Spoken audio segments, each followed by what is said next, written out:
Hi friends, இப்போ நம்ம எங்கே இருக்கோம் அப்படின்னு பார்த்தீங்கன்னா, தமிழ்நாட்டிலேயே மிகவும் புகழ்பெற்ற நாமக்கல் லட்சுமி நரசிம்மர் கோயிலில் தான் இருக்கோம் ஃப்ரெண்ட்ஸ். இந்த கோயில் நாமக்கல் நகரத்தோட மையப்பகுதியில் இருக்க மலைக்கோட்டையில் தான் அமைஞ்சிருக்கு ஃப்ரெண்ட்ஸ். இந்த கோயிலோட சிறப்பு என்னன்னு பார்த்தோம்னா, தமிழ்நாட்டில் அமைஞ்சிருக்க மிகவும் புகழ்பெற்ற குடைவரை கோயில்களில் இந்த கோயிலும் ஒரு கோயில். இந்த கோயிலில் லட்சுமி நரசிம்மரும் நாமகிரி தாயாரும் முதன்மையான தெய்வமாக கருதப்படுறாங்க.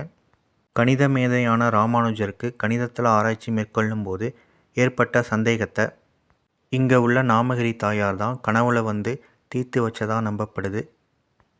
இந்த கோயிலில் அரசும் பேம்பும் ஒன்றாக அமைஞ்சிருக்கனால குழந்தை இல்லாதவங்க தொட்டில் கட்டி வழிபாடு நடத்துகிறத நம்மளால் பார்க்க முடியும். மகாவிஷ்ணு பிரகலாதனுக்காக நரசிம்மராக அவதரித்து ஹிரண்யனை வதம் செய்தார் அப்படிங்கிறது நம்ம எல்லோருக்கும் தெரியும். அப்படி ஹிரண்யனை வதம் செய்யும்போது நரசிம்மரோட கையில் ஏற்பட்ட இரத்தக்கரையை இந்த கோயிலில் அமைஞ்சிருக்க நரசிம்மரோட கைகளில் நம்மளால் பார்க்க முடியும். இதுதான் இந்த கோயிலோட சிறப்பு. இதுதான் மற்ற நரசிம்மர் கோயிலுக்கும் இந்த நாமக்கல் நரசிம்மர் கோயிலுக்கும் உள்ள வித்தியாசம். Thank you friends.